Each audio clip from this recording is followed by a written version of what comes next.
कभी कभी लगता है ना, सब कुछ रुक गया है। जॉब्स नहीं बढ़ रही, प्राइसेस आसमान छू रही हैं, इन्वेंशंस रेयर हो गए हैं। ऐसा लगता है जैसे दुनिया अब बस कम में जी रही है, कम उम्मीदें, कम रिसोर्सेज, कम चांसेस। मुझे भी यही लगता था। मैं सोचता था, अब कुछ नया कैसे होगा जब सब कुछ ऑलरेडी बनाया जा चुका है। ग्रोथ की जगह कहां बची है।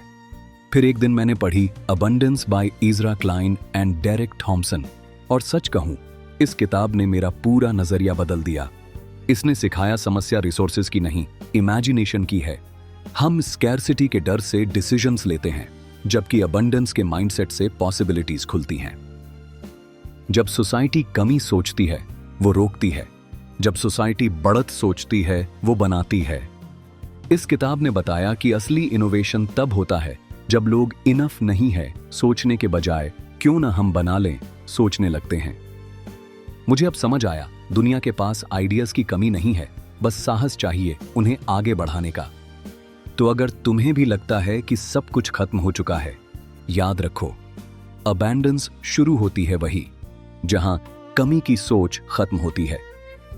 एक सुबह की कल्पना करो, हवा में ठंडक है, सूरज की रोशनी कमरे में फैल रही है। राहुल अपने कमरे में खड़ा है, एसी चल रहा है, लैपटॉप चालू है और कॉफी मशीन धीरे धीरे गुनगुना रही है। बिजली का बिल ऑलमोस्ट जीरो, क्योंकि उसके घर की छत पर सोलर पैनल लगे हैं, पास में विंड टरबाइन घूम रहे हैं और शहर के बाहर का न्यूक्लियर प्लांट सस्ती साफ बिजली भेज रहा है। राहुल टैप खोलता है और मीठा साफ पानी आता है। वो पानी समुद्र से आया है, डिसैलिनेशन प्लांट्स ने उसे ड्रिंकेबल बना दिया है। अब किसी नदी को सुखाना नहीं पड़ता, किसी गांव की प्यास नहीं बढ़ती। उसके फ्रिज में फ्रेश फ्रूट्स और वेजिटेबल्स रखे हैं, जो किसी खेत से नहीं बल्कि वर्टिकल फार्म से आए हैं। ऐसे फार्म्स जो ऊंची इमारतों के अंदर एलईडी लाइट से चल रहे हैं। और मीट, वो अब लैब में बनता है, बिना किसी जानवर को मारे। बाहर आसमान में एक ड्रोन उड़ रहा है, जो पार्सल नहीं बल्कि मेडिसिन्स डिलीवर कर रहा है। ऐसी दवाइयां जो एजिंग को स्लो करती हैं, ओबेसिटी को कंट्रोल करती हैं और एडिक्शन को कम करती हैं। हवा इतनी साफ है कि गिल्ट के बिना सांस ली जा सकती है। रोड्स पर इलेक्ट्रिक कार्स हैं और लोग कम काम करके ज्यादा अर्न करते हैं। ये 2050 की दुनिया है, एक ऐसी दुनिया जहां स्कैरसिटी नहीं, अबंडेंस है। अब सोचो, अगर राहुल अचानक आज 2025 में वापस लौट आए। शहर वही है, लेकिन सब कुछ अलग। हवा भारी है, ट्रैफिक भरा है और हर तरफ थके हुए लोग हैं। बिजली का बिल आसमान छू रहा है, किराया इतना ज्यादा कि सैलरी आते ही खत्म, और डॉक्टर की फीस सुनकर दिल बैठ जाता है। राहुल सोचता है, टेक्नोलॉजी तो इतनी आगे है, फिर भी लाइफ इतनी मुश्किल क्यों है?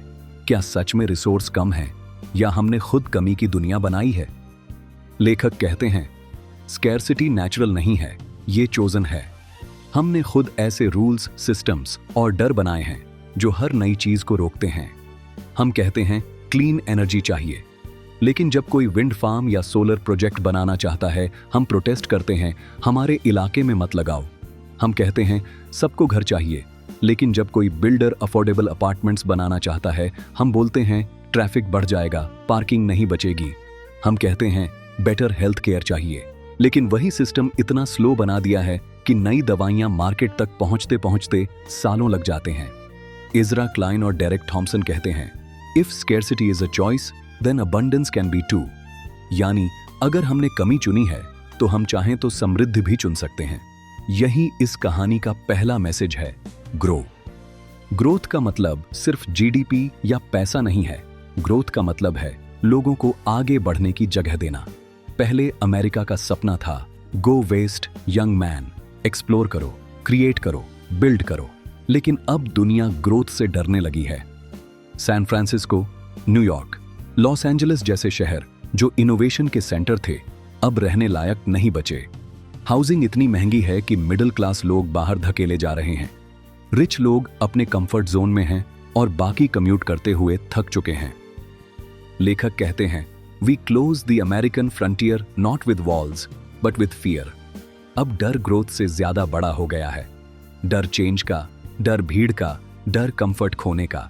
और यही डर सिटीज को, सोसाइटीज को और ड्रीम्स को रोक रहा है। ग्रोथ कोई ग्रीड नहीं है, ग्रोथ ग्रैटिट्यूड है। जब हम ग्रो करते हैं तो पॉसिबिलिटीज बढ़ती हैं, जब ग्रोथ रुकती है तो होप मर जाती है। अब आती है कहानी का दूसरा हिस्सा, बिल्ड। ग्रो करना तभी मुमकिन है जब हम बिल्ड करना सीखें।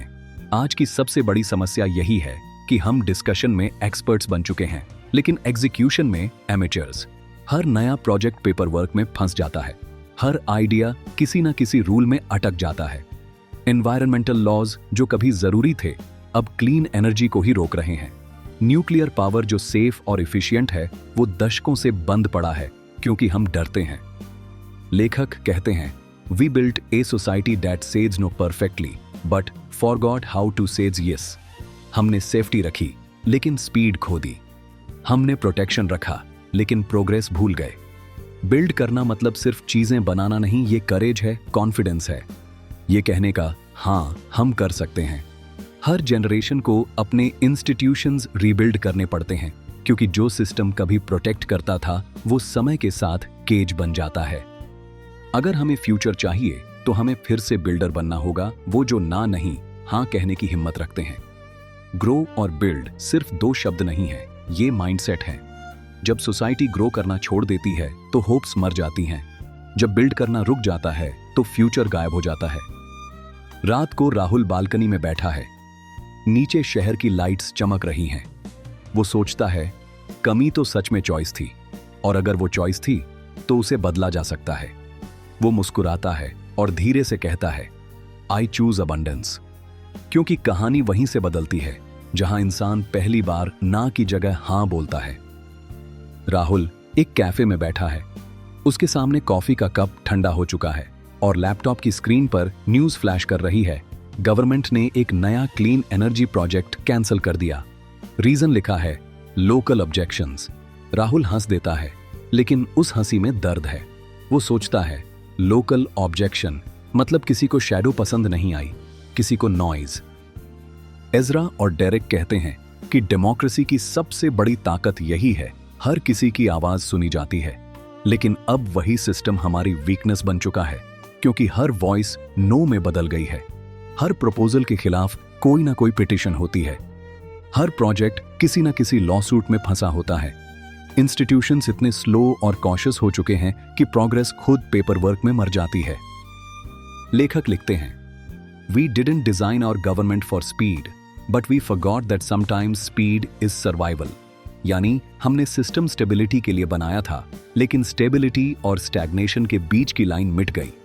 राहुल समझता है, सरकारें अब काम करने से ज्यादा डरने लगी हैं। हर पॉलिसी में सेफ्टी का नाम लेकर डिले कर दिया जाता है। लेकिन एजरा कहते हैं, slow government is not safe government. जब सिस्टम इतना स्लो चलता है कि प्रॉब्लम्स उससे आगे निकल जाती हैं, तो लोग ट्रस्ट खो देते हैं, और जब ट्रस्ट खत्म होता है तो डेमोक्रेसी कमजोर पड़ जाती है। तब लोग स्ट्रॉन्ग लीडर्स, शॉर्टकट्स और पॉपुलिस्ट प्रॉमिसेस की तरफ भागते हैं। राहुल अपने नोटबुक में लिखता है, true governance is the art of saying yes responsibly. Governing का मतलब सिर्फ रूल बनाना नहीं, रिजल्ट्स देना है। एक ऐसी सरकार चाहिए जो इनोवेशन को परमिशन दे, न कि उससे डरे।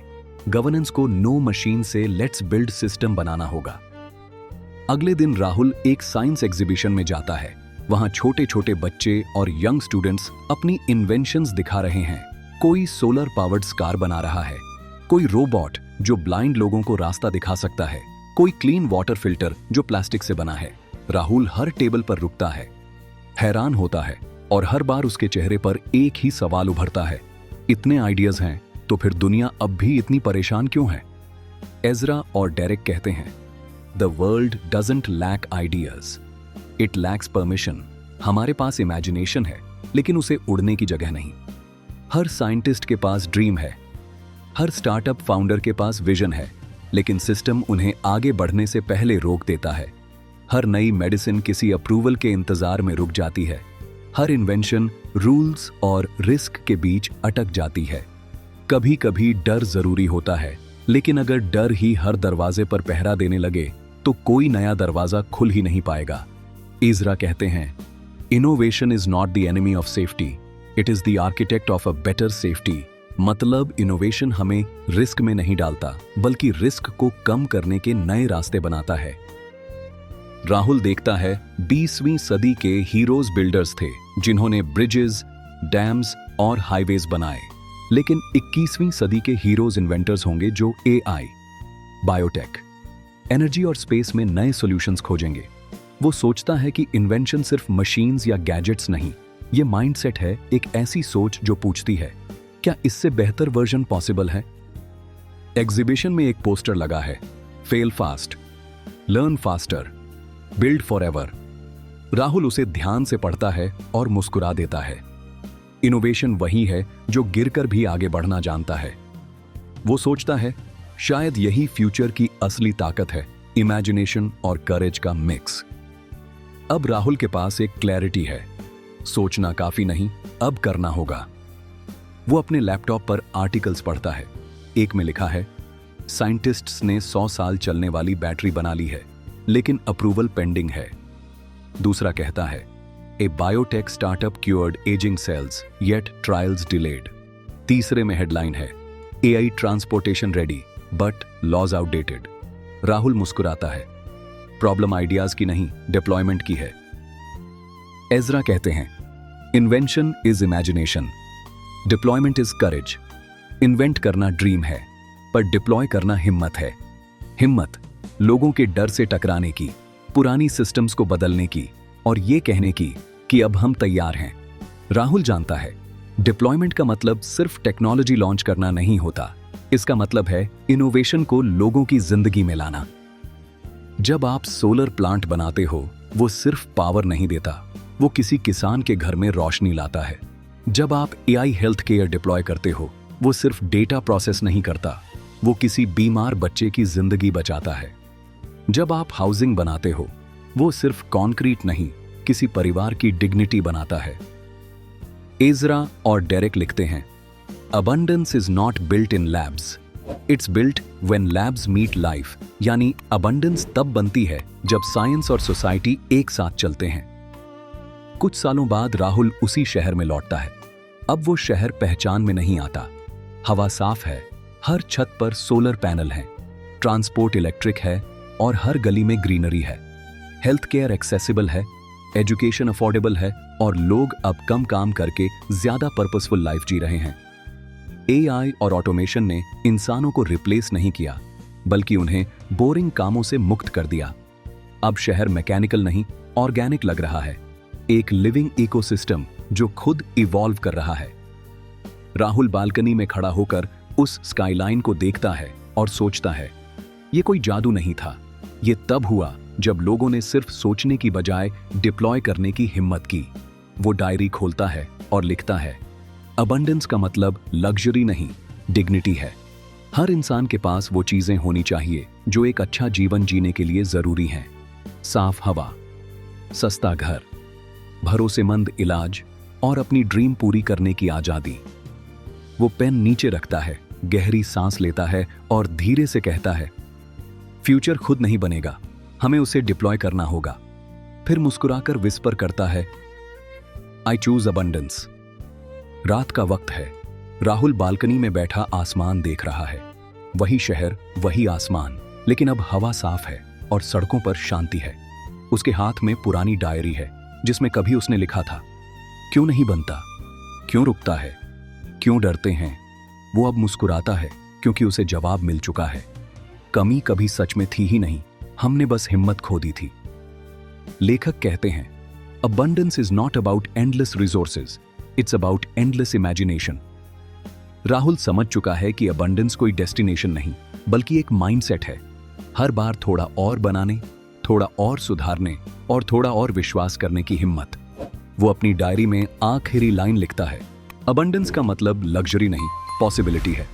फिर पेन बंद करता है, आंखें मूंदता है और हल्के से कहता है आई चूज अबंडेंस।